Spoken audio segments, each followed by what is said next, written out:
தமிழ்நாட்டின் முதலமைச்சராக ஜோசப் விஜய் இன்று காலை பதவியேற்க இருக்கிறார்.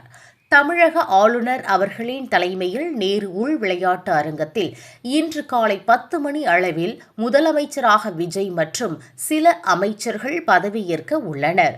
இதனை முன்னிட்டு சென்னை பெருநகர மாநகராட்சி பகுதிகளில் கீழ்காணும் 20 இடங்களில் LED மின்னணு தொலைக்காட்சிகள் வாயிலாக நேரடி ஒளிபரப்பு செய்யப்படுகிறது.